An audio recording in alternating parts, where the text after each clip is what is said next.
there. Welcome to Motorcycles and Misfits, coming to you from the Recycle Garage in sunny Santa Cruz, California.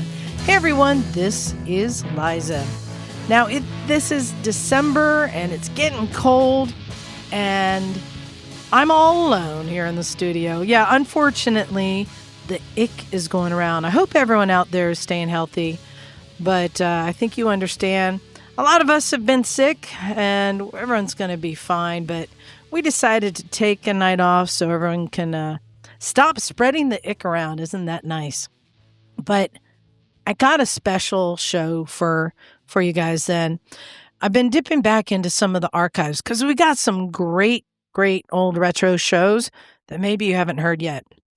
And this time I actually pulled 4 shows together. Yeah, that's right.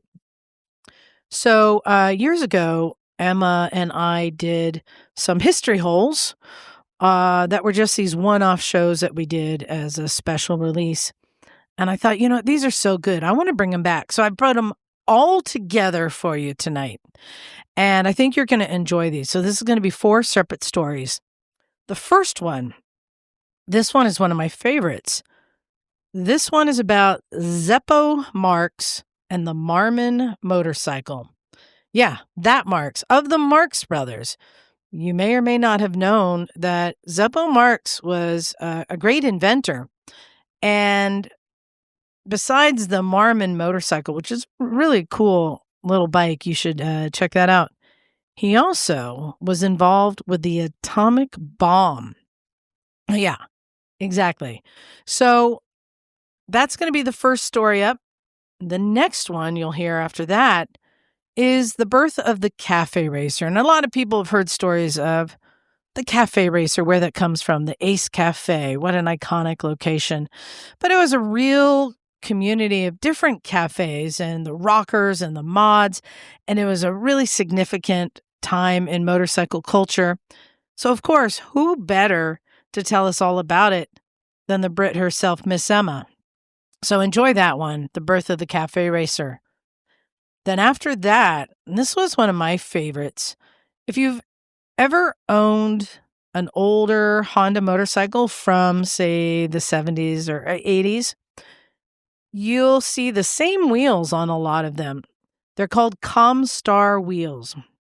And even though they're known now as being these, cheap wheels on the cheaper bikes, they actually have a really fascinating racing lineage that goes all the way back to Freddie Spencer.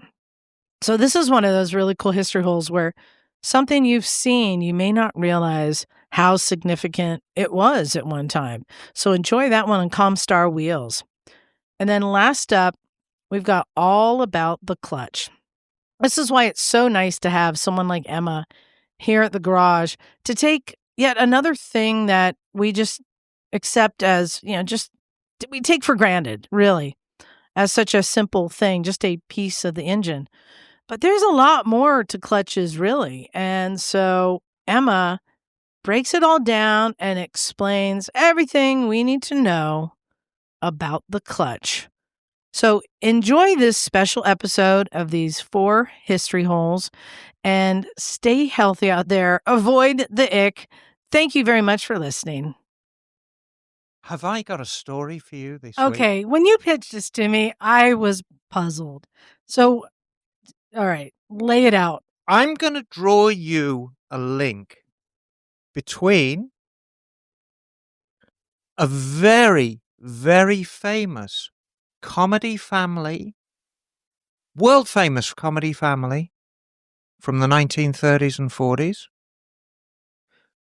the atomic bomb that was dropped on Japan that essentially finished the Second World War, a classic motorcycle, and upgraded braking components you can bolt on your motorcycle right now today. Okay, I don't know what Isn't these things have in common. Nuts? I've got such a story for you. So, we're going to start at the beginning, which is always a good place to start. Let's go way back. Way back when. We're going to talk about the Marx brothers. Yes. We're not going to talk about Harpo. No, not. How about Groucho? We're not going to talk about Groucho or Chico. Or the lesser known Gummo. Gummo. Who the hell is Gummo Marx? Oh, God. Wait, so who does that leave us? Well, that leaves us Zeppo. Yes. No, I'm going to go back to Gummo Marx. I was wondering if he had all his teeth taken out and they were watching him eat something chewy. And It's horrible. I know, isn't that something? So Zeppo Marx was born 1901. Herbert Manfred Marx. And this is something that you need. The Marx brothers really were brothers. I mean, they were really brothers. A lot of time back then, there were vaudeville acts and they said, we're brothers, and they just came together. But the Marx brothers were really brothers. And Zeppo was the youngest. Yes. Gummo was... Gummo. He was the second youngest. But Zeppo was basically the straight man. He had quite an important role in the Marx Brothers because if any of them got sick, he was talented enough that he could kind of step into their role. He was never the most successful one, largely because nobody really remembers him now, although he did appear in a lot of their famous films. But he was the straight guy. He was the forgettable one. I mean, everybody remembers Groucho because he was the most flamboyant. But a comedian and an actor is not really what he did. He was an inventor and an engineer.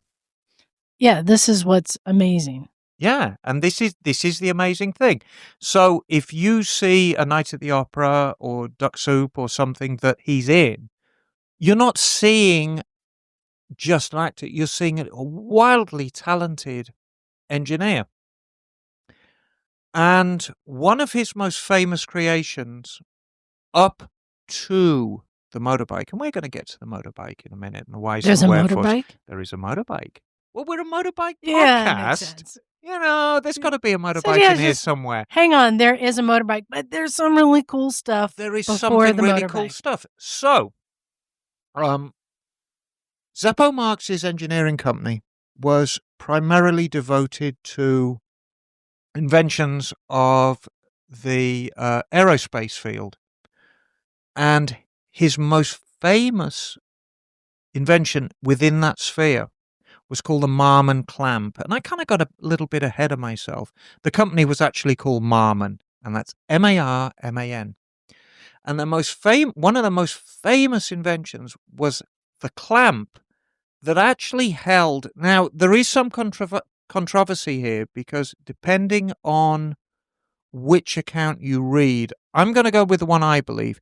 It held the Fat Man bomb.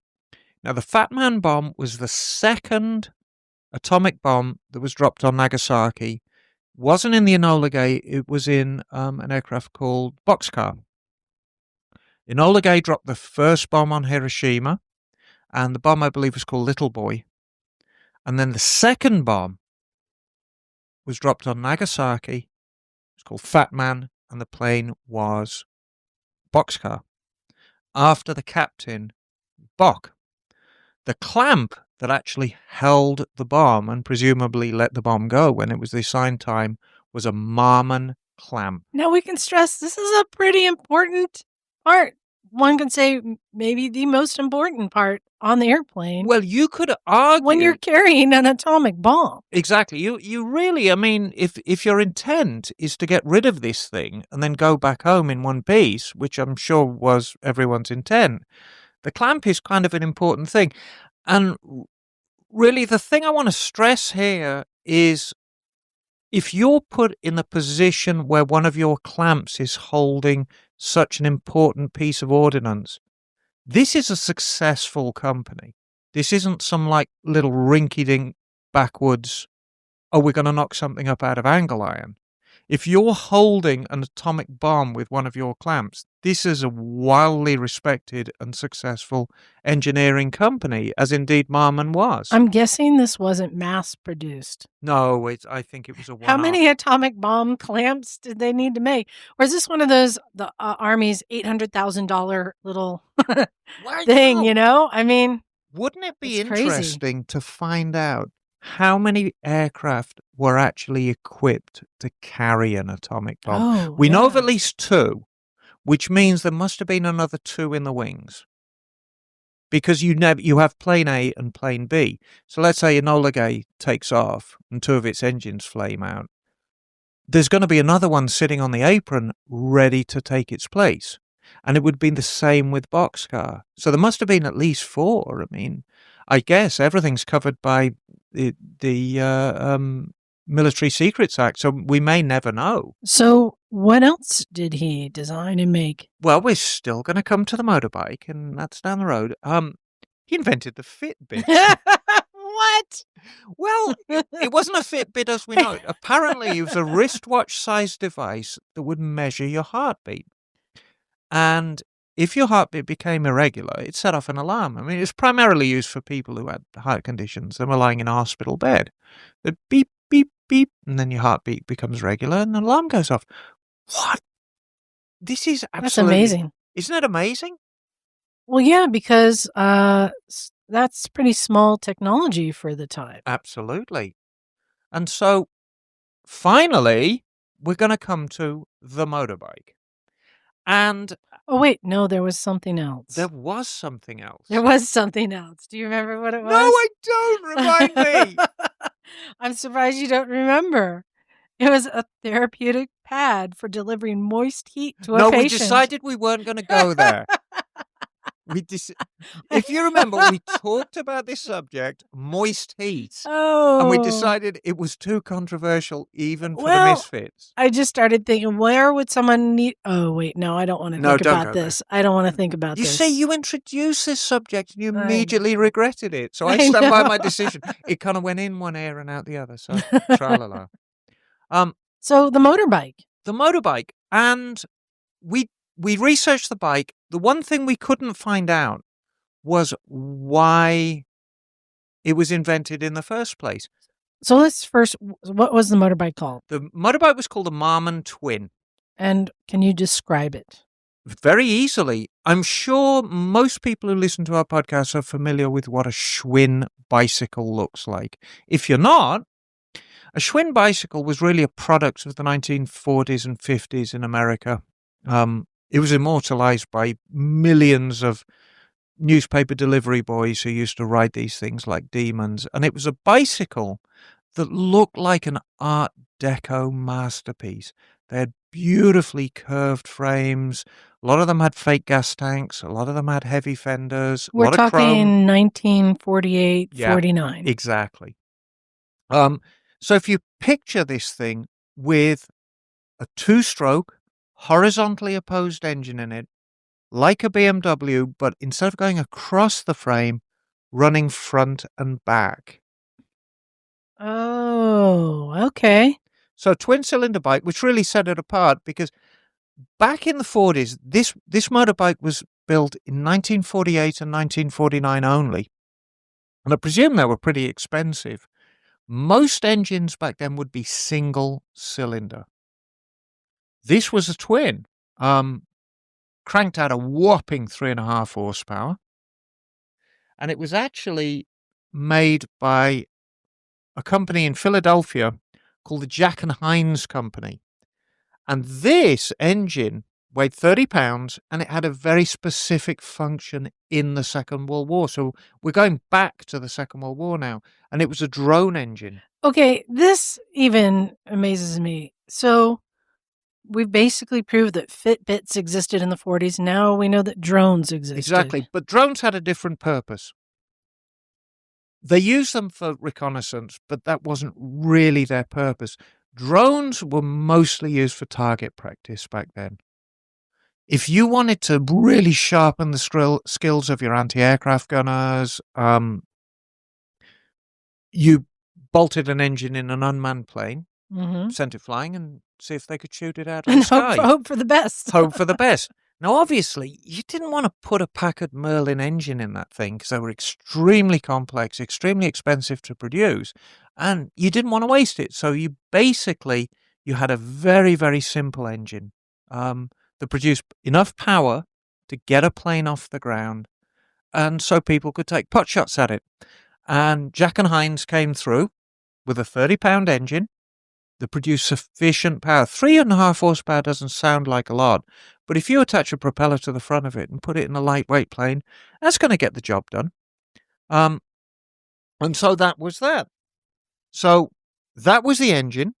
I'm guessing, and again, we did a little bit of research on this and we couldn't find out how many were stockpiled after the war, but I'm guessing there were quite a few. Zeppo Marx took this engine, had a custom frame specifically made for it by the Schwinn Corporation, engineered all the add-on bits, the exhaust system, the gas tank, the controls, everything you needed, packaged it as a kit, and sold it. Now, they were only in production for 2 years, and I'm guessing what really finished them off with the cost, because if you look at these things, and I encourage you to do some research on the Marman twin bike, we'll post a picture on our website. Will we, Liza? No. Okay. Well, it's an extremely... Maybe, we'll see. Yeah, it's an extremely expensive looking thing, and I'm thinking that cost probably did it in. So it's Marman, Marman. True that. And it's a good looking bike. I'm wondering if maybe there was surplus motors. That's what I'm thinking. That's probably why inevitably the Whizzer was probably one of its major competitors, which is a single cylinder. And in a lot of ways, if you see a Marman twin and a Whizzer, they're obviously products of the same time. They're obviously competitive. The Whizzer's a cheaper machine. It's got a one-cylinder engine and ultimately was more successful. So that's probably why it only had a 2-year production run. But to all intents and purposes, everyone I've talked to who've had any contact with these things say they're very, very high quality. They run beautifully. They're a wonderful thing to look at. So even though it wasn't as popular as some of the other models, it's great looking back and seeing what a nice looking machine it was. Yeah, and we've talked before about how there's so many manufacturers that throughout just the last decade here in the U.S., and this is just another one of those names I had not heard of before, and it's fascinating to learn. Now, the next time I'm going to, a museum or like the Quail, I'm going to start looking, see if anyone has a Marman. These have to be pretty rare. Oh, I don't think I have ever seen one in the flesh. So this is how rare they are. And as you quite rightly point out, there were tons of these different manufacturers everywhere, all gone by the wayside. But I'm not quite finished yet, because I promised you that I could tie this in to a product, an upgrade that you could bolt on your bike right now. So in the 1950s, the Marman company was sold to a company called Aeroquip. And Aeroquip, in turn, was sold to a company called Goodrich in the 1970s. Now, Goodrich... that name sounds familiar. Yeah, we're getting kind of close to home right now. Now, Goodrich Aeroquip really got a very, very big hold on fluid transfer, which is a very posh way of saying hoses. And hoses for aircraft mean very, very low low swelling. So when you apply pressure into a hose in an aircraft, you don't want it to swell, because if the hose swells, then the pressure you're putting in is not necessarily the pressure you get out. Which is why we upgrade to stainless steel lines. And specifically the very, very first ones. Now, a lot of people do these now. Golfer do them, Braking do them. Pretty much Brembo do their own brand. Everybody who does braking for motorcycles has their own brand of stainless steel line. But back in the 70s, the pioneers, the very first choice were Goodrich Aeroquip. And those are the ones that we reached for in the 1970s. When we wanted to upgrade the mushy brakes on our Z1s and CB750s, it was Goodrich Aeroquip. They were the first ones. They're still in production now. In my opinion, they still make the best lines. They've got all that proven aeronautical technology behind them. Very, very high quality. And you can draw a direct line from them back to Marman, back to Zeppo Marx. Awesome. Isn't that amazing? That's a good story. Well, I'm always reminded of the link between aircraft technology and motorcycle technology. And it's a very, very tangible link. I mean, the bikes that we ride, certainly when you compare them to cars, cars ultimately are very complex machines, but just the level of performance you get out of motorcycles and what's expected of them, we lean very, very heavily on the aeronautic industry for a lot of the innovations that come. The materials we use, the fluid transfer, just the way things are engineered. The anti-lock braking system on motorcycles really made its first appearance on aircraft. Bet you didn't know that airliners had anti-lock brakes way back in the 1940s and 50s. You would be correct. Well, now you know. So there is that link. But just tying it all in with the Marx Brothers, I think you've got a tidbit that you want to share. Because I heard of very famous singers being named being bandied about. Oh, let's just get to some of the juicy stuff. So his last wife was named Barbara. And they lived in a very nice house. And the next door neighbor was? Frank Sinatra, who used to have a lot of parties and would invite Zeppo and his wife over. And then she started going behind his back. And she had a fling with Frankie.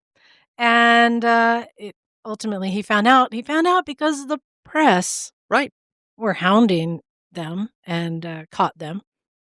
And so he did divorce her. And a couple years later, he sold that house and he moved into another house right off of Frank Sinatra Drive. That must be hard. But sadly, he had cancer. Right. But something sweet is that she was still there for him and would accompany him to the doctors. And on his final days, when he was dying of cancer, he was surrounded by her family. Right.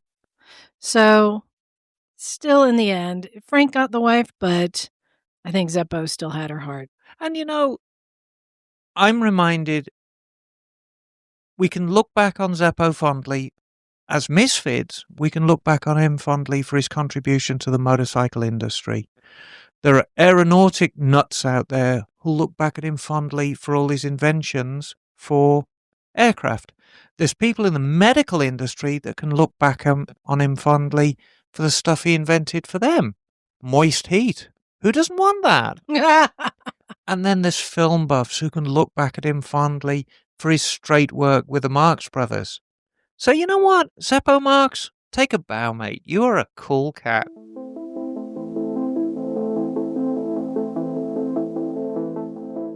We've often talked about cafe racers, and almost everybody knows about the origins of the cafe racers and the Ace Cafe in London. Right.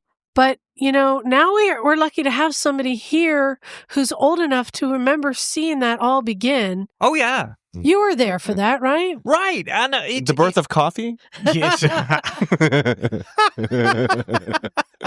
I would, are you going to build a cafe racer? Well, yes, but it's going to kind of look like a Denny's, and it probably won't go very fast because that's a cafe that races. Well, no, whatever. So I wanted to get your perspective.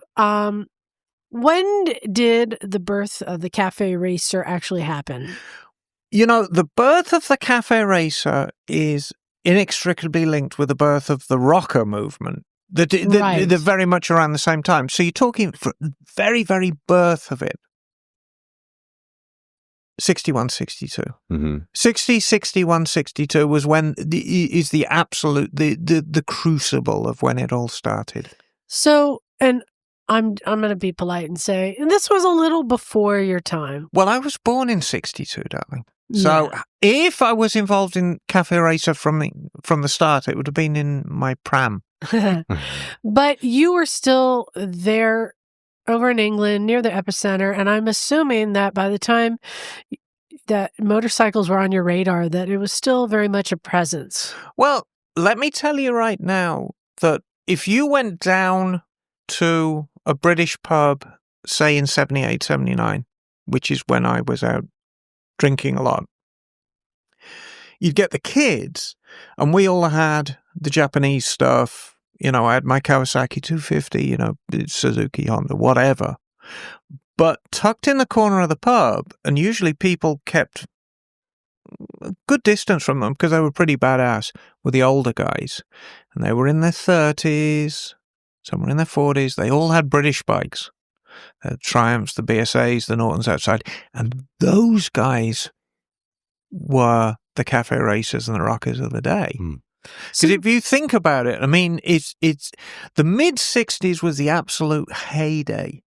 So all we've done is we've just put 12 years on it. So if you were 18, 19, 20 in the heyday, well, guess what? You're in your early 30s now, and you're way too young to be sitting at home doing the dad thing and bloody kids, get off my lawn.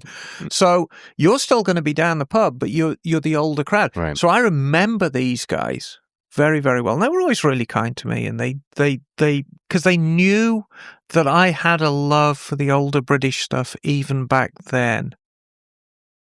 I've always had a love and a reverence for British bikes because there's just something so unique about them. And cafe racers, you can slice it and dice it any way you want. You can say, well, the movement now is this, the movement now is that. Back then, it was young British working class guys on British bikes. That's it. That's, you know, you can't escape from that. So then would you say, to the purist, a true cafe racer has to be a British bike? Yes, absolutely. And I'll actually go even further than that, because what people do now is they throw in the rocker culture to the cafe racer culture. A true cafe racer is not only a British bike, but it's a certain type of British bike. See, a lot of British engines back in the early 60s, they were all kind of on a par with power. Triumph, Norton, BSA, you know, they're all about the 45 horsepower mark, which doesn't sound a great deal now, but back then it was a big deal. The handling characteristics of these bikes were wildly different. I mean, swing arm technology was still quite new, and telescopic fork technology was quite new. I mean, you're talking about something that's less than 10 years old, and things didn't move quite so quick. Nowadays, 10 years is a lifetime. But back then, you're talking about some cat sitting with a pencil and writing instruments, designing stuff. So did you see a lot of the old school cafe racer guys look at the Japanese bikes and be like, oh, wait, I don't have to deal with the problems that I had to deal with 10 years ago?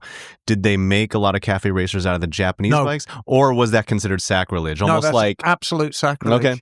Absolute sacrilege. Kind of like the Baragos were looked at as you don't do that with a cruiser. It's a Harley or nothing kind of. I'm going to come to the Baragos when those came out. But in my opinion, a true cafe racer is a Triumph engine in a Norton frame. It's a Triton. That is the true cafe racer. Best of both worlds. It's the best of both worlds, because Norton had this fantastic frame of all things called a featherbed. And it came in two types. It came in the slim line and the wide line. And the wide line frame was perfect fit for the Triumph engine. Now, Norton had the Dominators, and then they became the Atlases, and the Atlases came out in about 62. But the massive vibration problem. And it sounds great, lovely sounding engine, but it didn't make the power that the Triumph did, especially with the Triumph twin carb head. So if you wanted to make big horsepower, you needed that Triumph engine. But if you wanted the handling, especially with those forks, you needed the Norton frame. And you haven't mentioned Vincent's. Were they not? No, much a part of this? the Vincent's, I'm trying to think of an analogy for us misfits with the Vincent. So here's one for you. And this will give you an idea of the impact Vincent's had. On an average day at the Misfits, we've got a selection of 20, 30-year-old Japanese machinery coming backwards and forwards, and we've got some exotics like the Super Duke comes down. We've got a couple of Apriyas that come down. Mm-hmm. We've got... When a big motor comes down, we're like, oh, that's the Vincent. Vincent was an extremely expensive machine even back then. Vincent's, there was never a time when Vincent's were cheap. I'd love to say, well, yeah, in the 70s you could buy a Vincent for 500 quid or whatever. No, you couldn't. A V-twin Vincent from the day it rolled off the line in 1949 to March 18th, 2017 has always been an extremely expensive bike. And it was always an occasion when you saw one. So that's things like Vincent's. And then you've got sidecar-only rigs like Panthers, BSA M20s, M21s. These were the big single-cylinder bikes. You know, this is not a bike you'd normally do for cafe racing. The exception, there were the Vela sets. And the Velos were very, very finely engineered bikes. Traditionally, the kind of guy who'd buy a Velo would be an engineer, manager, you know, somebody not only with money because they were expensive, but with a concept of how well engineered this bike is. And they were pretty quick. The Velos were pretty quick. And when was, did the Italians have a presence at all? Not really. No. And not as you know it, because nowadays we equate Italian bikes with performance bikes. Right. Mm-hmm. Up until 1974, 75, Italian bikes, it was an ordinary bike. Just a small displacement. Just a small displacement. If you saw a row of bikes outside any cafe in England in the 60s, you'd see, you know, a lot of BSAs, a lot of Triumphs, maybe a Moto Guzzi Ladola, which is just an ordinary little, you know.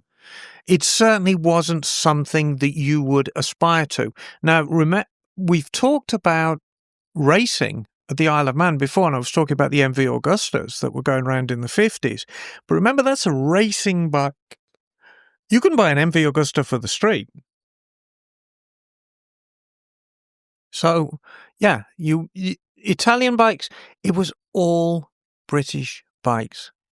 It's funny because here in America, most of the cafe racers we know are the Japanese bikes. Mm-hmm, mm-hmm. I guess, would you say that, so the cafe racer, its origins were in England in the 60s. Right. But then it had a resurgence in the 70s here in America. Yeah, and it did in England as well. What was I'm curious what the original, did it just kind of fizzle out in the 60s and then kind of because I'm wondering if performance engines just started dominating the market and then you want to know just what, kind of fizzled out. I'll tell you exactly what killed off the culture was Easy Rider. Oh. Wow. It changed overnight. Okay. It literally changed the culture overnight. When you saw that film, it was like, this is it. And it dovetailed in nicely with the time because there was something very... 1969. Exactly. Mm-hmm. Yeah. Mm-hmm. There was something very early 60s about cafe racers. Right. It was kind of old-fashioned. If you think... Let's think about... So it's like going from Sha-Na-Na into The Who or something. Right. You know, if you think about the culture of the 1960s, you've got up to 1965.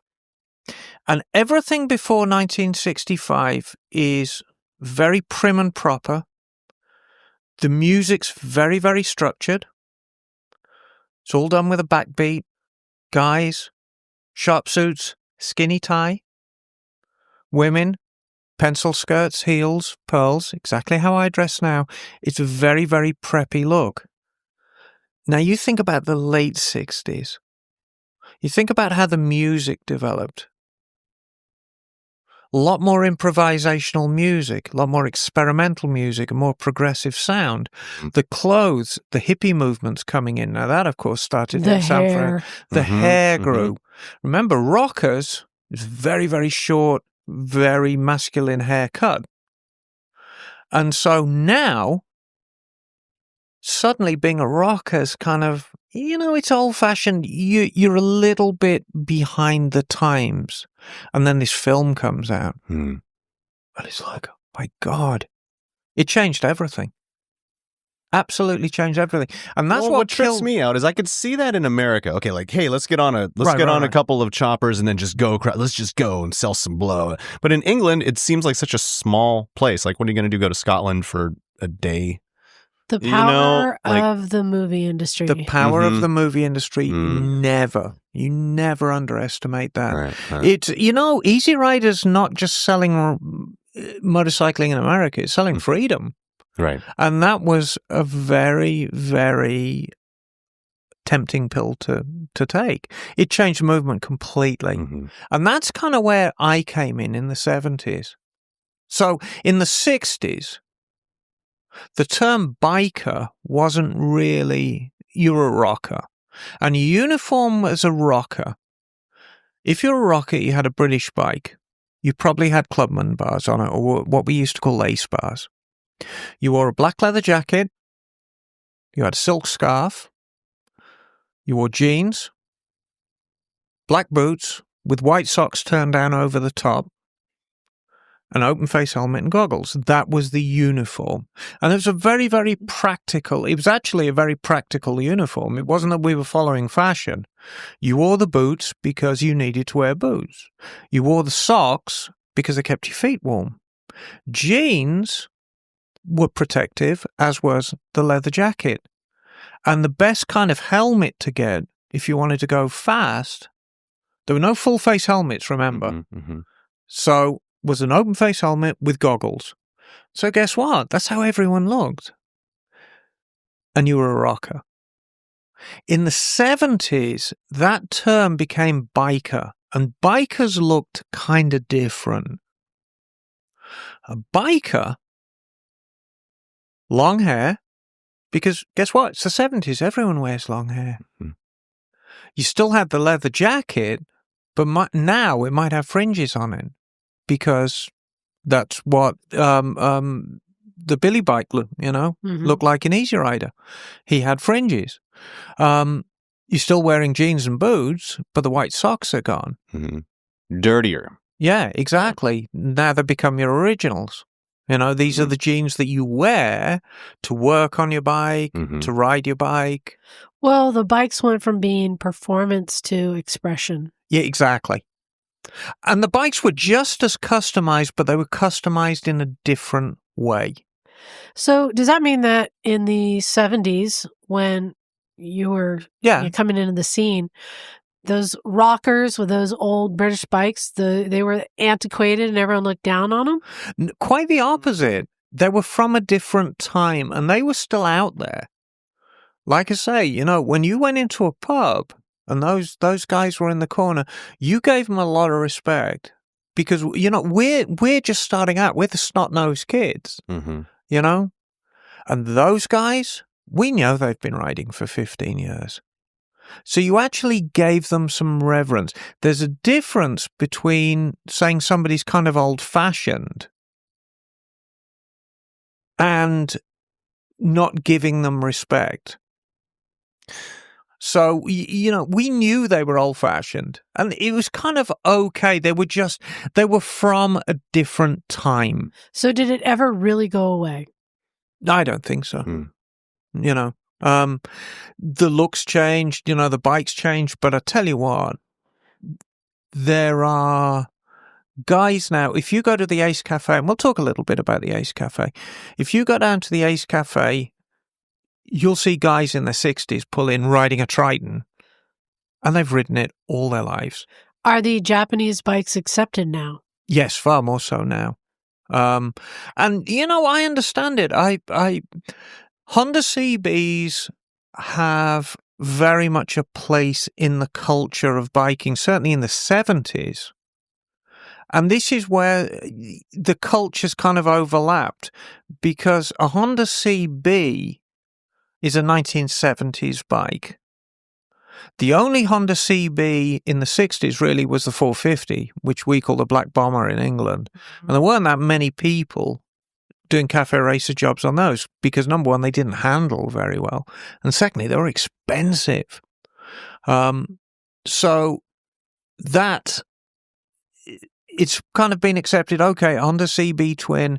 If you want to make a cafe racer, that's going to be a good start because it's a twin-cylinder bike, so the engine's got the look. And they sound pretty good for what they are. And they're not as expensive as a British bike. If you want an entry-level British bike right now, you need about $5,000. Yeah. They're getting expensive. And not everybody knows how to work on them because a Honda CB, you can sit down with a manual and you can rebuild a Honda CB engine. It's very, very straightforward. A Triumph or a Norton, you can't do that because you've got to know those engines. You've got to know what works and what doesn't. You've got to you actually feel how the parts are working together. Wow. And whether it'll work. It's a far more visceral experience working on a British bike, and they are harder and a lot more finicky to work on, which is why the CBs have become so popular now as cafe racer bases. But I think what you're getting at is back in the day, back in the 60s, you would never see a Honda CB cafe racer, and you'd never see one in the 70s because we weren't cafe racering our bikes in the 70s. We were doing other stuff with them.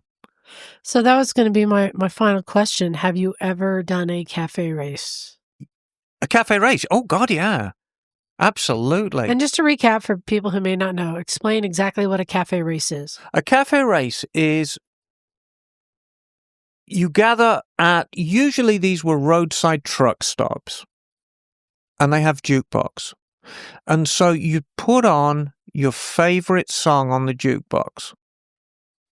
And then there was a predetermined course that you would leave the truck stop on your bike.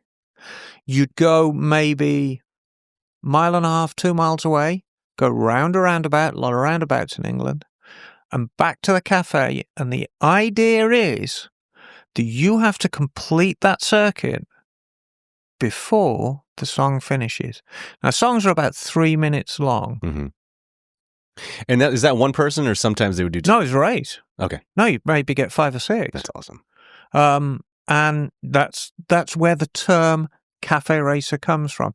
See, again, it's high adventure. It's got everything. Oh, I get it. It's got what happens is you get the more experimental music and the long Inagata Vita, so they had to get motorcycles that could last longer. Right. But it's got everything. It's got the rock and roll culture. It's got the biker culture. It's got high adventure because you're racing. It's very much of the time, We should start doing that here at the Recycle Garage. We should put on a Spice Girls song, and you have to do a lap around the police station and make it back without getting pulled over. Do you really, really want? Yes, I really, really want. I wanna. Yeah, but that's where the real term came from.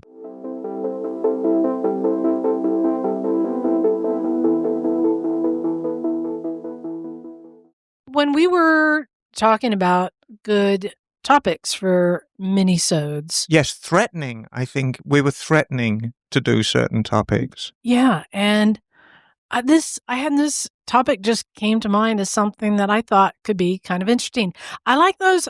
I'm one of those people who loves those like facts and trivia about things that are in front of your face every day, but you never notice or think about. The thing I like the most about today's topic and I'm going to let you introduce what it is. It's quirky. It's one of those really quirky things. And when you first mentioned it to me, I was like, oh, God, anything but that. But on reflection, it's actually a lot cooler than we thought it was a long time ago. And it's so underappreciated. Yes. But here's the thing. Once you start getting into some of the details, as you said, it's fascinating. And I wanted to start talking about getting more into the finite details of something. And a lot of times we'll talk about, a bike company. Right. Or we haven't even gotten into a model of bike yet, but I wanted to go even further, because I know in each of the components on a bike, there is engineering and design. Yes. And oftentimes it's underappreciated or overlooked. Exactly. If I see a pair of grips on a motorcycle, I want to know what the engineer who designed them had for breakfast that day. Okay, that's taking it a little extreme. I think it's perfectly legitimate. Okay. So let's get to the topic.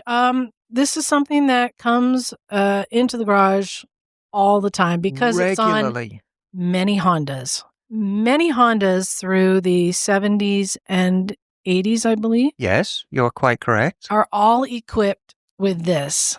Do it. Say it. The topic is Comstar wheels.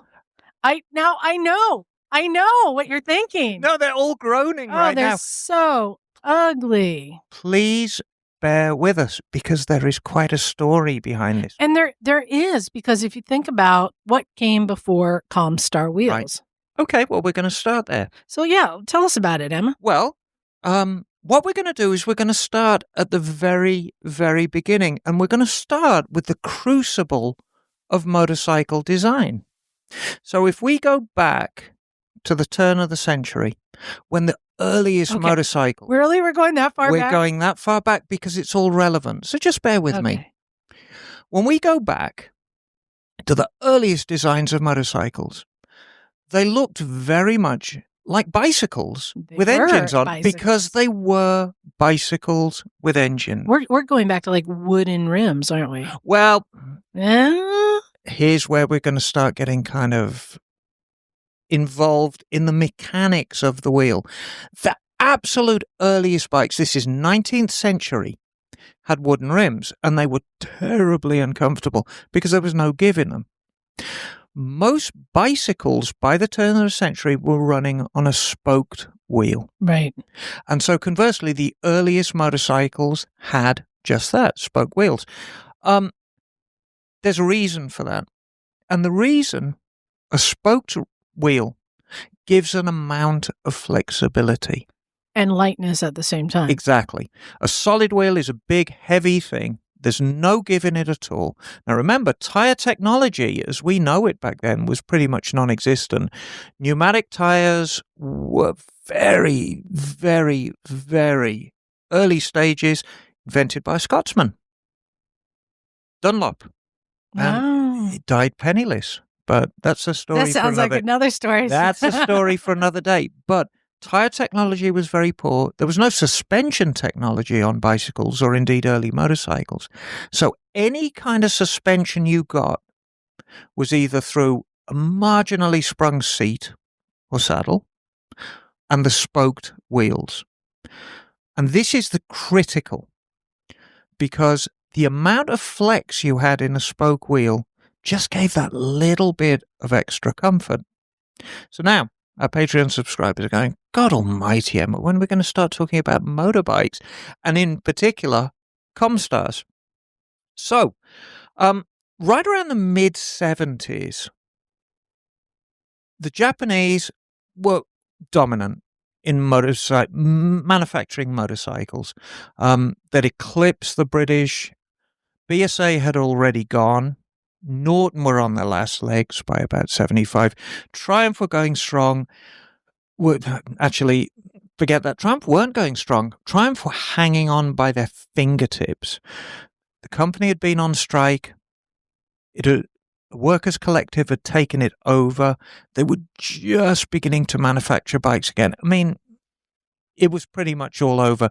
The Italian specialist manufacturers were going strong. You had Benelli, you had Moto Guzzi, you had Ducati had just brought out the V-twin. And there was a lot of forward thinking going on in wheel design there. But really, the volume manufacturers were the Japanese. And there were a couple of factors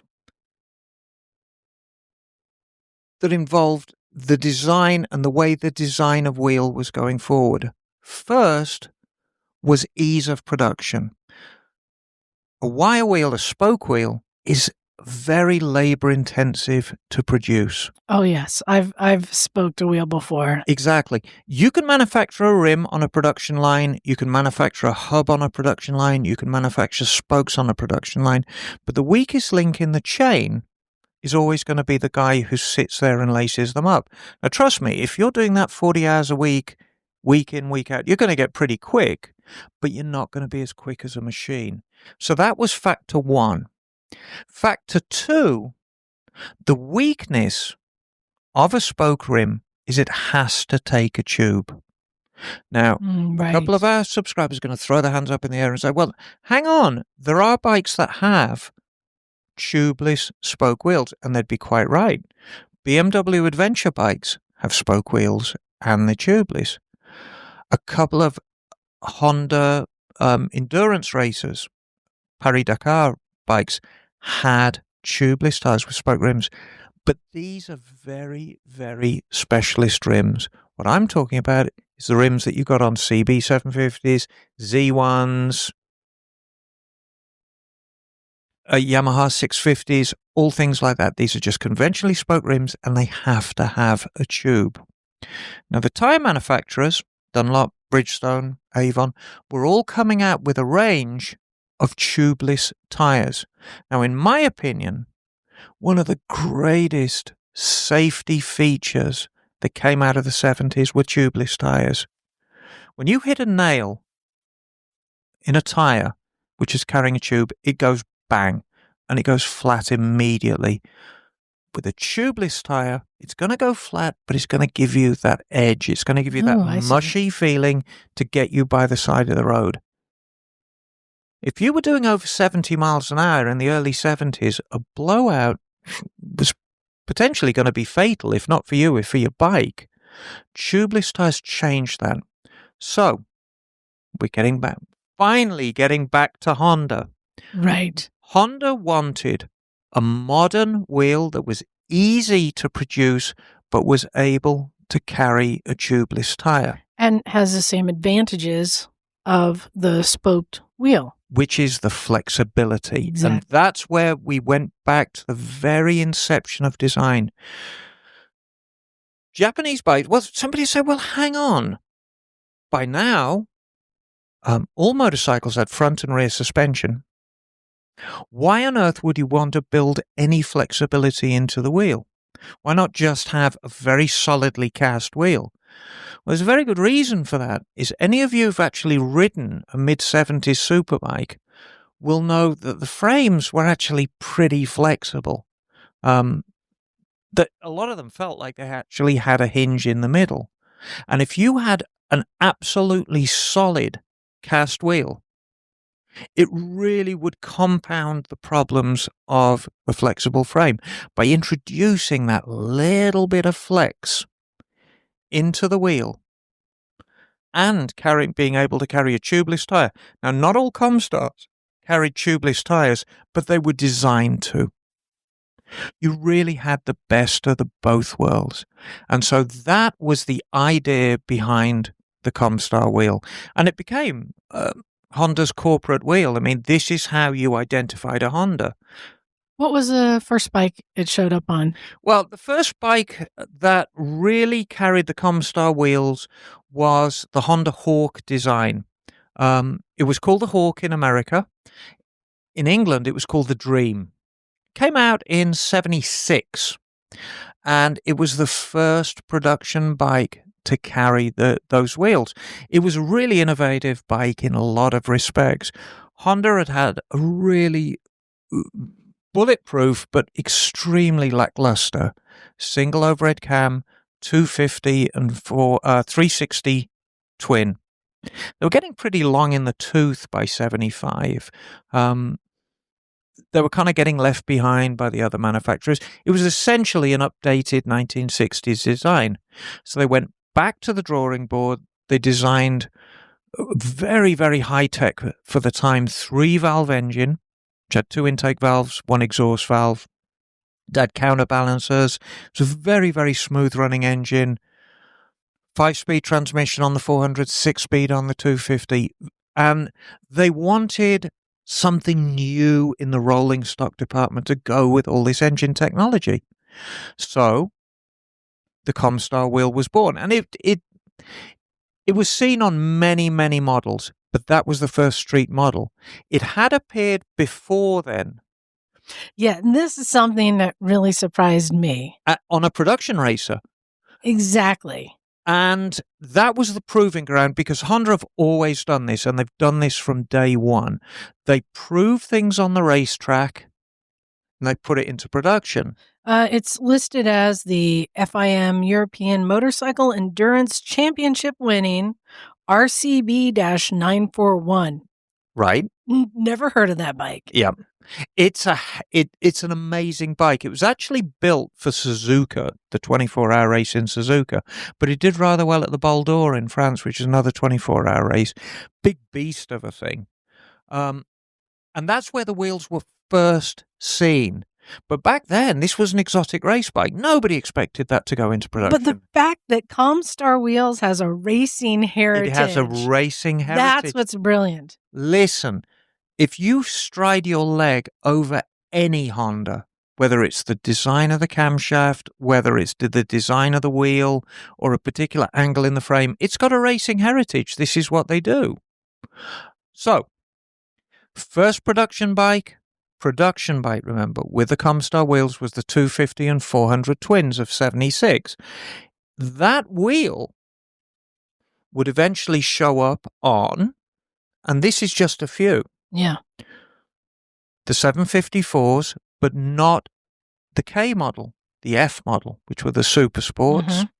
The Right. CBX6, of course, which was the most famous use of that wheel. Now, and it's because of the CBX that I found out who the designer of the Comstar wheel was.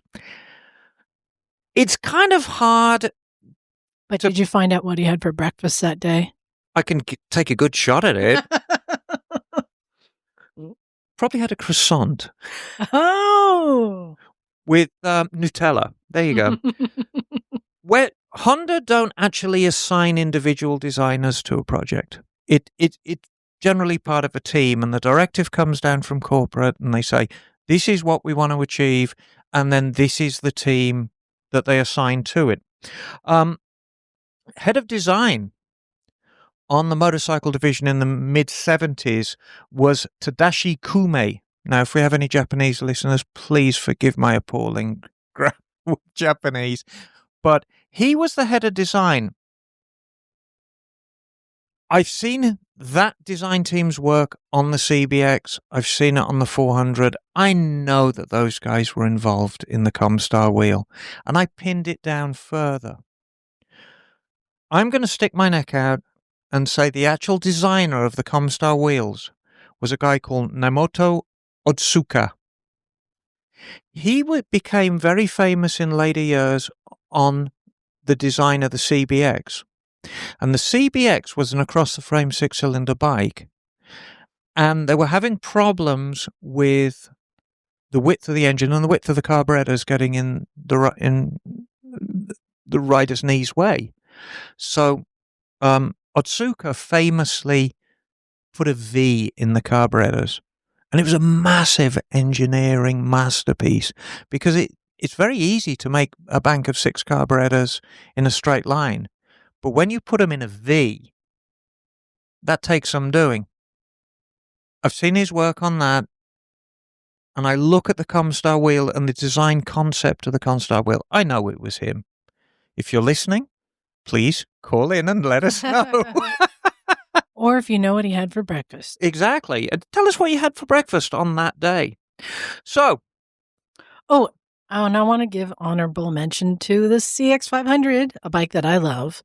Oh, I didn't want to mention the Also, CX500. with the Comstar wheel. Well, there you go. The CX500 was an extremely popular bike in the day. You can slice it and dice it any way you want. They were really quite durable, although the very first ones were terrible.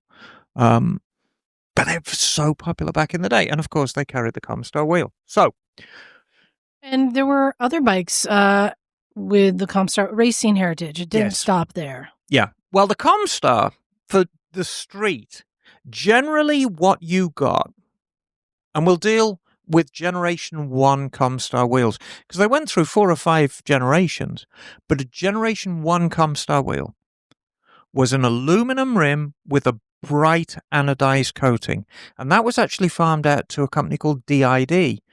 DID, you may... The brake pad people. They make brake pads, they Yeah. make chains, Yeah. they make wheel rims. Yeah. So you had the rim, you had a steel spoke with a very, very bright zinc finish on it. And the finish on the spokes was virtually unbreakable. It was an amazing finish. And then you had a cast aluminum hub. Of course, I'd call it aluminium, darling, but we won't go into that. And then everything was bolted together with actually triangular bolts, which were designed as tamper-proof, with rivets between the spoke tips and the rim. And they finished it off. There was a black plastic boot that went over the rivets at the rim end of the spoke. It's all in all, it made for actually a very, very handsome wheel. Very easy to manufacture, very distinctive. It was absolutely the look Honda wanted for. Could run them with tubeless tires, and you had that little degree of flex. So everything trucked along. This is 77. 78, they remained unchanged. 79, the boots had gone. The little black plastic boots that covered the rivets had gone. And the Generation 2s came in. And what they did in Gen 2s, first off, they started painting the spoke and the center part of the rim a different color. It may have been gold. More often than not, it was black. Again, they used that 250 and 400 platform as the introduction to that, but not the CBs, the CMs, which was the cruiser version. Right. It had a high handlebar, step seat that were extremely popular in the late 70s. And that was the first incarnation of Gen 2 Comstars.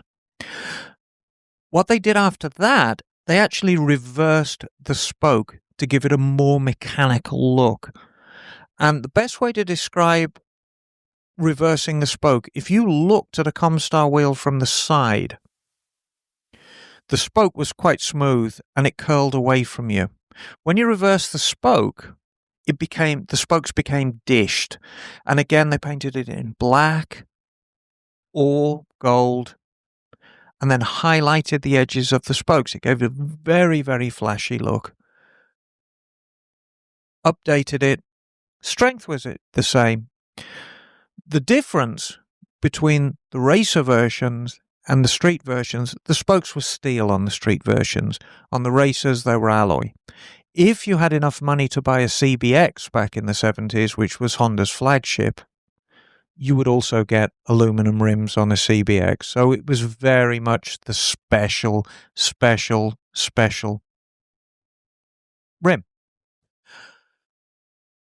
So 3 generations, some say 4, but really it was just color choices. They lasted until the mid-80s. Yeah, not very long, considering the racing heritage. Right. 8 years is, you can regard it in the motorcycle industry as a long time, but really it's just a heartbeat. And do you know why? Well, they were replaced. As they said, how do you say, the metallurgy got better. Exactly. And that's why they were able to go to the cast wheels. Exactly, which were cheaper still to produce and far easier to produce. Less pieces. Although, to be fair on Comstars, I mean, I'm going back now to when they first came out. They're ugly. And I would like to say, though, they are ugly as they sit, but I like it when you take them off and powder coat them, have it all one color. Right. Be it gold, black, Exactly. whatever. When it's one color, I like them. And I would argue that we called them ugly back in the day, but time's actually been pretty kind to them.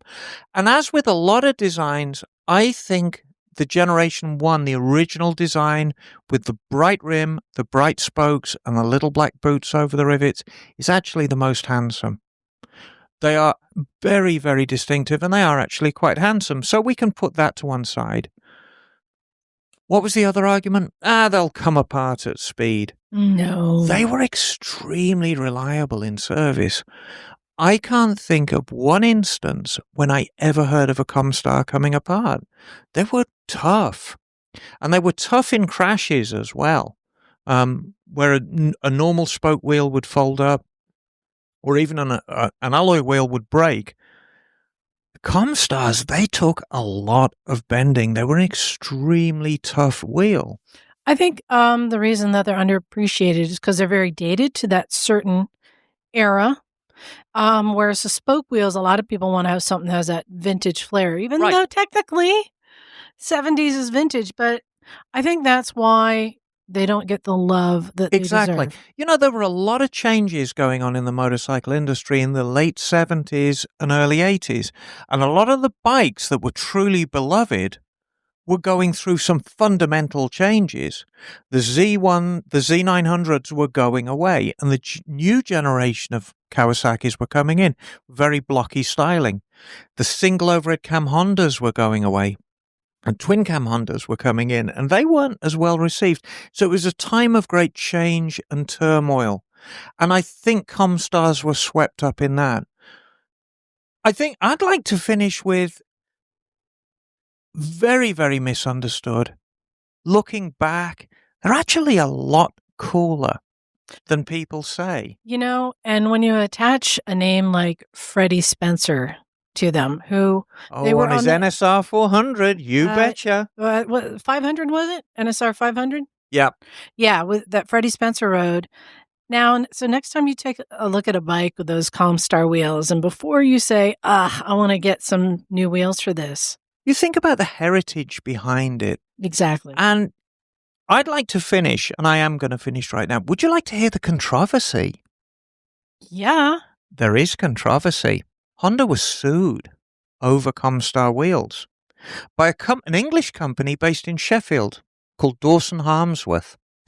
And Dawson Harmsworth... That sounds like a made-up name, just so you know. No, I'm saying I'm Mr. Dawson Harmsworth, and I'm going to sue you over your wheel. That's actually a what do they say? A dramatic reproduction of what went down. Yeah. Dawson Harmsworth made a composite wheel, which looked not dissimilar to the Comstar. It was for racing only, although it did actually show up on a production bike in the 80s called Hesketh. The wheel went under the name of the Astrolite wheel. And Dawson Harmsworth sued Honda because they said, we came out with this first. Based on the production, what they didn't factor in was realizing that Honda had actually predated them by putting them on the production racer, and ultimately the lawsuit was thrown out. And besides, if you look at an Astrolite wheel and a Comstar wheel, you'll realize, although they're similar, they're not similar enough to win a lawsuit. But that's the controversy. So, yeah, appreciate them. They're better than you think. Nice. Well, thank you, Emma. That is fascinating.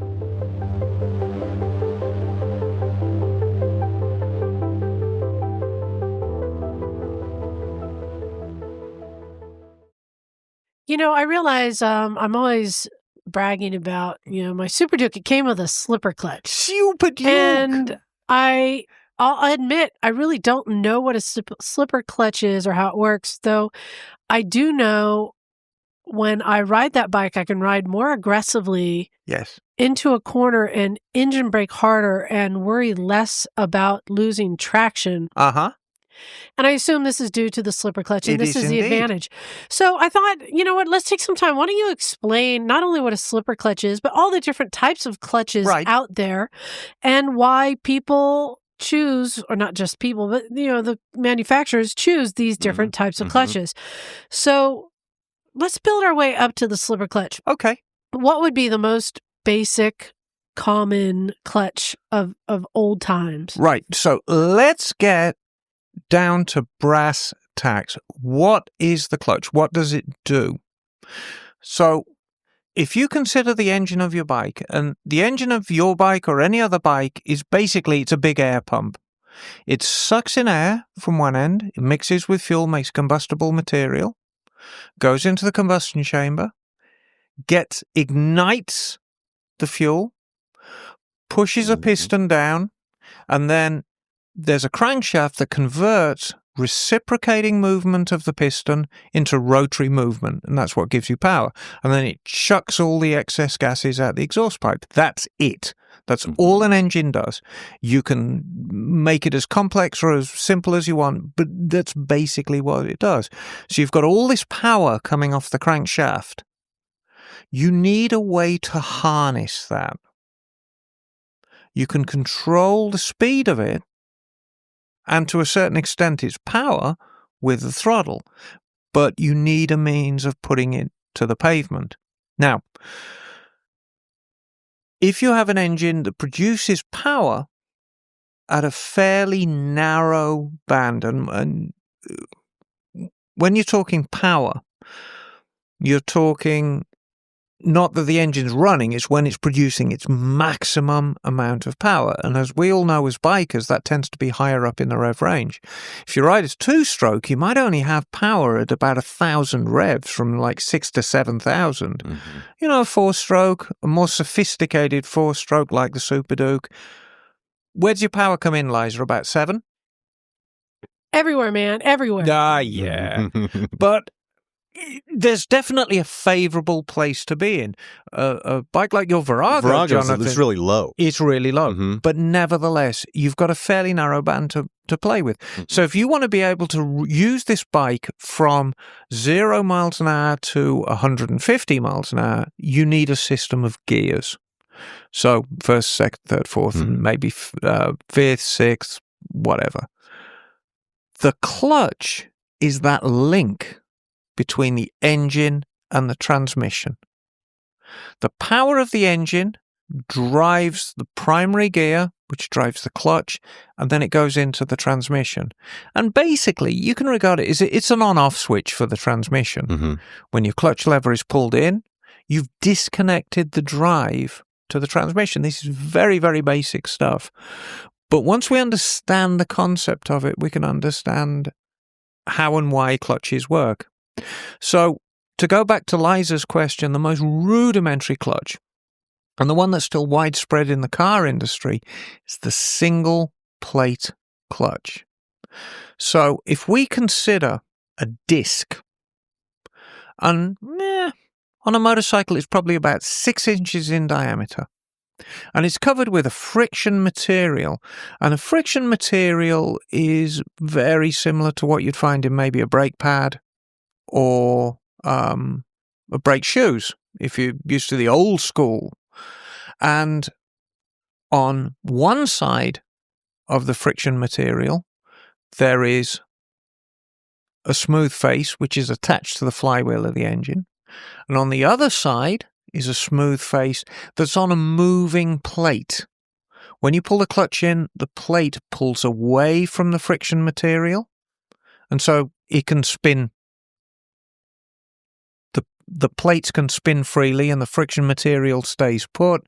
When you let out the clutch, the plate grips the friction material and spins the transmission, and then you're off. So the sound you're hearing is John rubbing his hands together, because he's actually I'm like, miming all of these motions that Emma's describing. So picture it as a sandwich. It's a sandwich. And when you pull in the clutch lever, you lift the bread and look at look at the bologna inside. Yeah. Okay. So I've I've ridden and then not popped in the clutch and then just popped it up and it goes right into gear. You can do the that. Clutch keeps that transition smoother. Just kind of lifts it Exactly. up, puts it into a different groove almost. Right, exactly. Oh, Yeah, no, okay. it assists. You're not going to be able to pull away from a standstill smoothly without a clutch. You can do it, but it's very, very convoluted. Mhm. So a clutch really has two jobs to do. The first job is to enable you to shift smoothly between gears, and usually that's very, very quick, in, out. The second job, which is where the real technology comes in, is to enable you to pull away from standstill smoothly. Because it has to be progressive enough that it doesn't just bite. Mm. You've got to be able to slip it a little bit in order to pull away. I have to admit that this is one of my favorite challenges. When somebody has a bike that either the lever or the cable has broken on the clutch and they're prepared to leave it at the side of the road, I'm the first to volunteer and say, I got this. Yeah. You can ride a bike without a clutch. Mm-hmm. Takes a bit of a challenge. And famously, one time a bunch of us are doing a breakfast ride and Doug's, his DRZ 400, I think the clutch cable broke. And I said, I got this. You guys go on to breakfast. I'm going to ride back home. And the trick is you get it started in neutral. Moving. You get it moving, kick it into gear, hit the gas at the same time so you don't stall it. Right. And you're off. Now, I did pretty good. I was able to roll through stop signs. I could get it down into first and be going pretty slow. However, there was a couple stoplights that proved to be tricky. You either had to start doing circles in the street, or where there was too much traffic, I'd have to just go around the block and see if I could time it. Just keep going around the block, time it just right, and I did manage to get that bike home. But yeah, it is a challenge I'm always up for. Right. So it's probably easier to get your bike home in England with the roundabouts. than it right, would be exactly. here. Yeah. Exactly. So the single plate clutch is a very, very simple design. Usually you will find, can you find single plate clutches on motorbikes? Yes, you can. What's an example? BMW is a good Really? example. Really? Yes. Now, most like- BMWs or... Yeah, most BMWs. Huh. Moto Guzzi or another That's one. because it has the drive shaft and That's right. okay. That's right. So if you usually a dead giveaway. If your bike takes engine oil, hang on, I'll back up. If you have a bike that the crank runs front to back, which basically means a flat twin, a V twin, flat four, whatever, and it has separate transmission oil, it's usually a dead ringer. You've got a clutch. You've got a single plate clutch, and it's going to be like a car clutch. It just runs in air. Wow. It's a dry clutch. It's separated from the engine. So that's the most rudimentary one. The most common clutch you will find in a bike is a multi-plate wet clutch. And there's a variety of reasons. Jake's got one on her Nighthawk, right? Most of us have. Most of us, Okay. most Okay. of us have multi-plate wet clutches.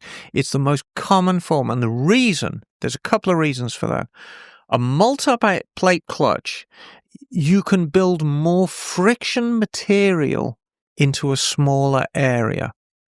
So it's less susceptible to wear. It's as simple as that. If you consider that 6-inch diameter, okay, single plate clutch, so consider how much friction material that has on it. Now, the friction material is what actually grips and makes you go down the road. I have noticed the difference between my my R1200 Right. and my Virago. The going into another gear Yes. with the BMW, you feel it when you go into the other one. Absolutely. It's a lot sharper. Yeah. But for the same size, so if you've got one plate, now consider if you've got 5 plates, you've got 5 times the amount of friction material. It's going to be a lot more resistant to swelling. It's going to be a lot more resistant to wear and tear. It's going to be a lot more resistant to fade. We're going to talk about fade in a minute as well, because a wet clutch is incorporated in oil. And usually in the case of a Japanese bike, it's the same oil as the engine.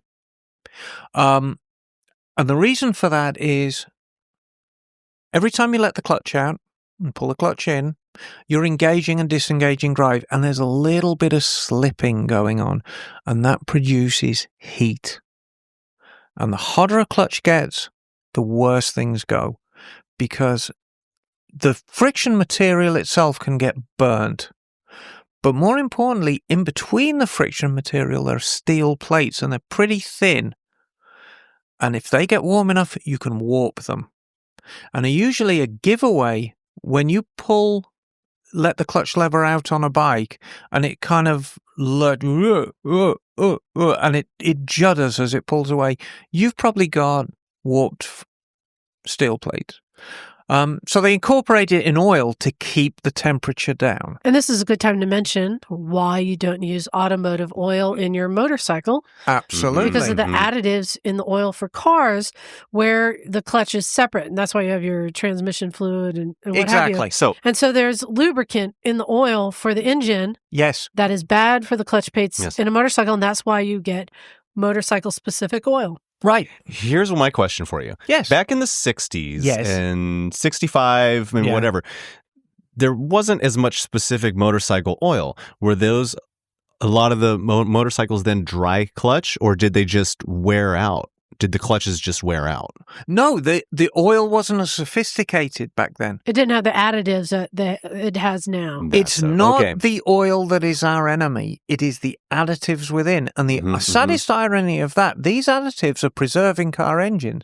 You know, if you went down to the Chevy dealer in 1965 and bought yourself a brand new Corvair, you'd be lucky if you got 60 or 70,000 out of that engine. And it's not the engine's fault. It was just the lubricants that were around at the time. Yeah.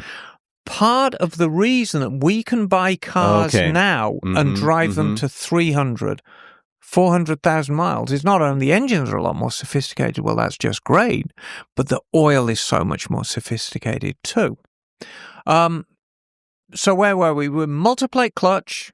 Let's get to encased in oil. Let's get to then dry clutch, because I've owned a Ducati. Yes. But I do remember when I was much younger and I encountered my first Ducati pulled up to a traffic light, and I was quite surprised that the owner of said motorcycle was not aware that something was loose on his bike, and I leaned out the window and say, "Hey, you have something loose. Can't you hear that?" Yeah. Yeah, that was, I think most people, first time they encounter a dry clutch Ducati, like, you think something's broken on it. It does sound that way, doesn't it? But why do they use the dry clutch? The reason they use the dry clutch is the materials they use in that clutch to give it the kind of feel they want will only work dry. It's as simple as that.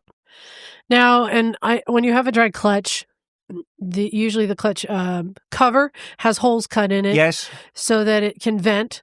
I was told that for racing that you can keep it cooler, a dry clutch cooler, when it's vented like that, and it's not in the engine's hot oil. Absolutely. So because it's because think about racing conditions. I mean, what we do here on the street and what happens out on the racetrack are two extremely different animals, and airflow on a racetrack is something you can use both to your advantage and disadvantage. And in the case of a dry clutch, you can use it to a huge advantage because the chances are on a racetrack you're doing 100 miles an hour. And all that beautiful cool air rushing over those holes in the clutch are going to keep it cool. On the street, it's a very, very different animal. So the dry clutch is a more progressive clutch. Yes. Which is interesting because you would think that would be more basic than the oil-filled. Now, do people do dry clutch conversions? No. On bikes? Is this kind of unheard of? Yeah, it's kind of unheard of. It'd be so difficult to do.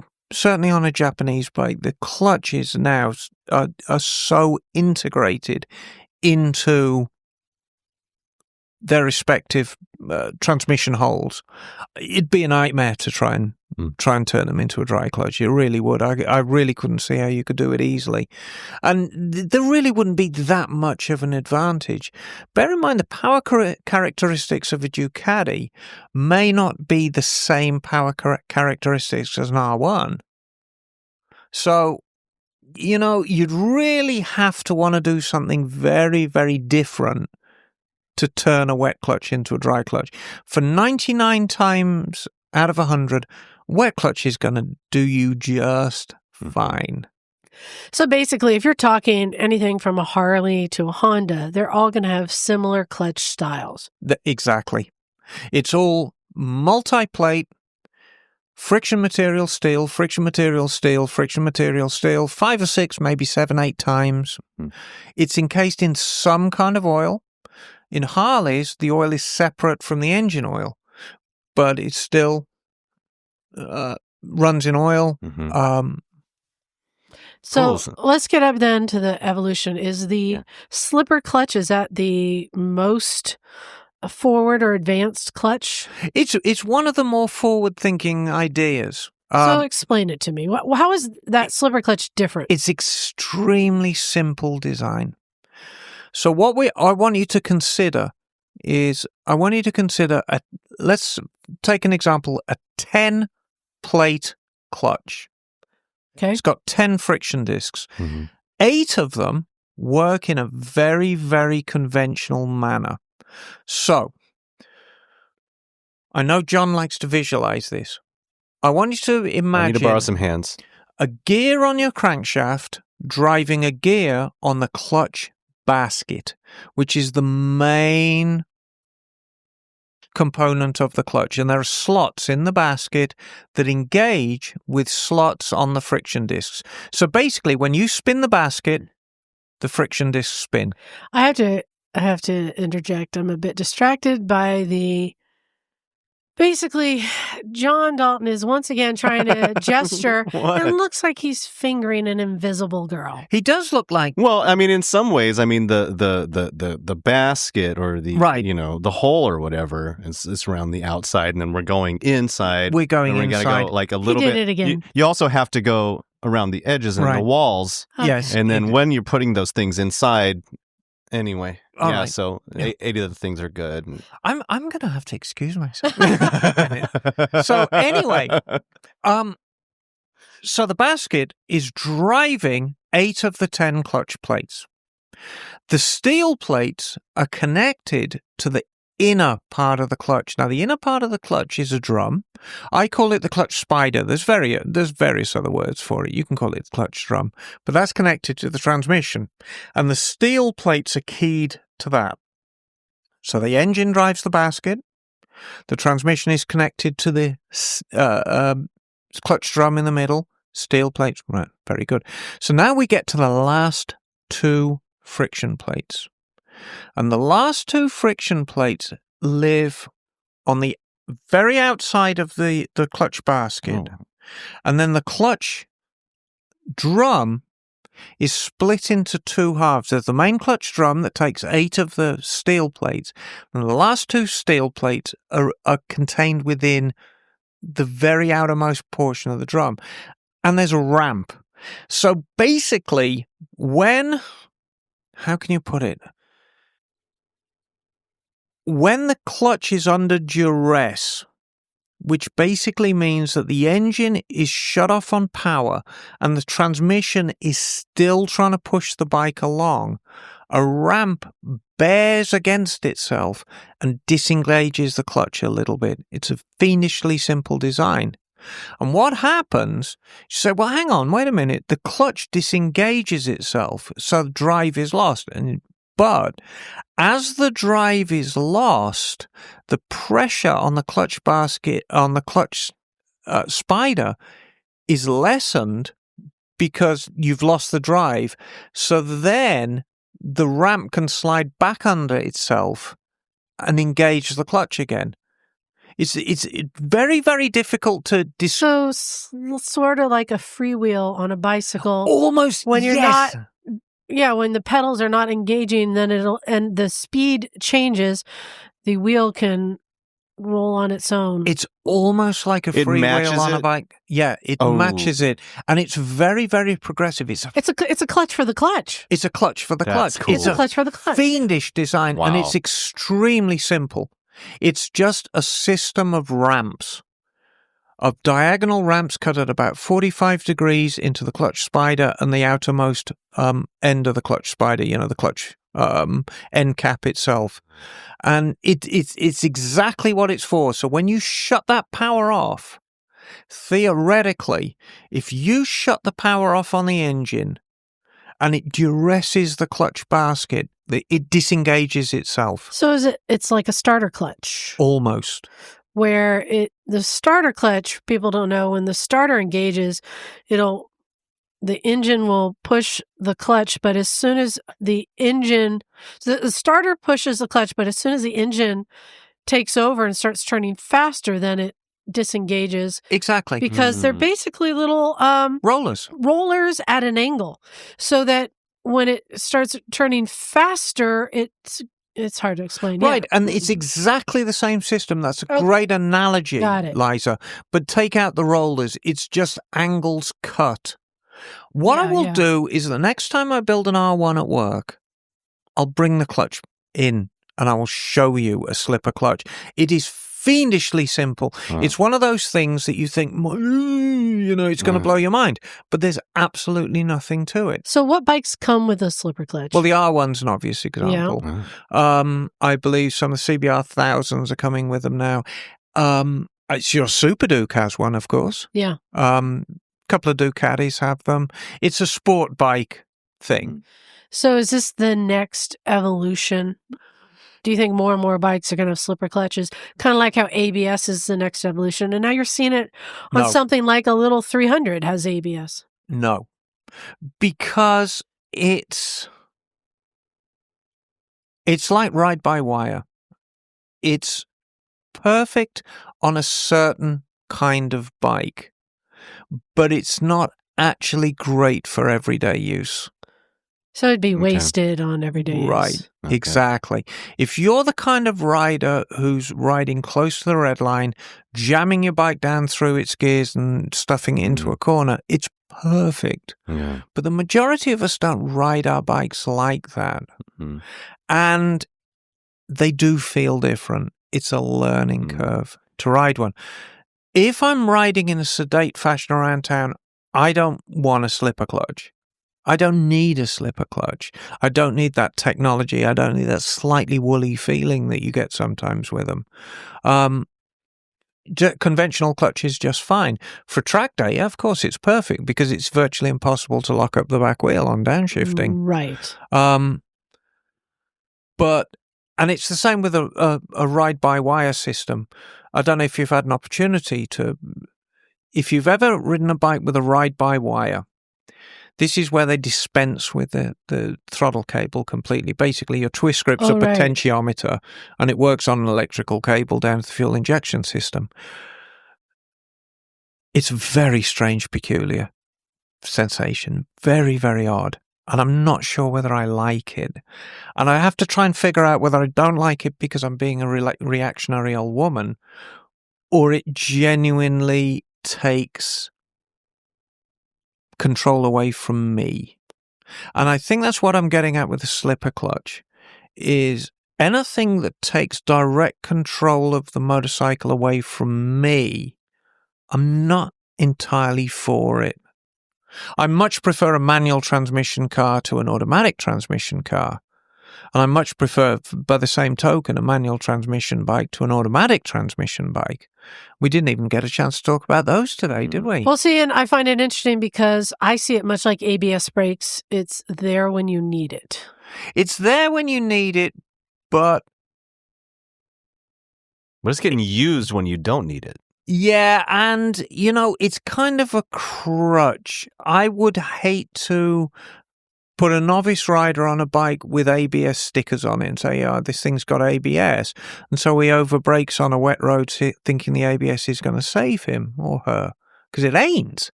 There's no substitute for machine control. All right, so in beginning to wrap this subject up, I figured this would be a good opportunity. Most people, including myself, will ride a bike beyond the point when the clutch needs to be replaced. You feel it start to slip on the freeway. So can you quickly, let's do like an Emma's top tip, describe how somebody knows when it's time to replace their clutch? Well, there's a couple of things that you need to know. You're going to get that slipping. And a good way to tell whether your clutch is toast, put your bike into fourth gear at stationary and bring up the revs a bit to like 1,500, 2,000 revs and let the lever out gently. If your bike stalls, your clutch is okay. If your bike revs and tries to pick up, your clutch is toast. The second check, which is completely fail-safe, is smell it. Take out, if you've got a wet clutch, as most of us we've already established do, take out the dipstick, the oil filler hole, and smell, and you will smell a burnt clutch. And this is something I cannot stress highly enough. If you fry a clutch in a bike, change the oil immediately. Flush the oil immediately, because the contaminants in the oil from your fried clutch will kill your engine quickly. It will destroy a crankshaft in 5 miles. Right, because the clutch is made to have friction and your engine is not. Exactly. And so all that friction material debris that's now in your oil stinking up the joint will get into the oil passageways of your engine and destroy it from within. So it's like having a little glass. Yeah. It's a little sandpaper going through your engine. I had a very, very dear friend many, many years ago who did very high-end restorations on BSAs. And obviously the frames were powder-coated and everything. And BSA's got a separate oil tank. It doesn't carry its oil in the engine. It carries it in a separate tank. And I saw him one day and he was sanding this oil tank down and, getting the spray gun out, saying, "Why don't you ever powder coat the oil tank on a bike?" And he goes, "Oh no, you never powder coat an oil tank, ever. Because if you do, in order to have something powder coated, you've got to have it sandblasted first. No matter how well you mask, if you get 1 or 2 grains of sand in that oil tank, your engine's done." Wow. So from that point forward, if you see one of my restorations, the frame may be beautifully powder coated or stove enameled, everything on the bike, never the oil tank. The oil tank is hand finished.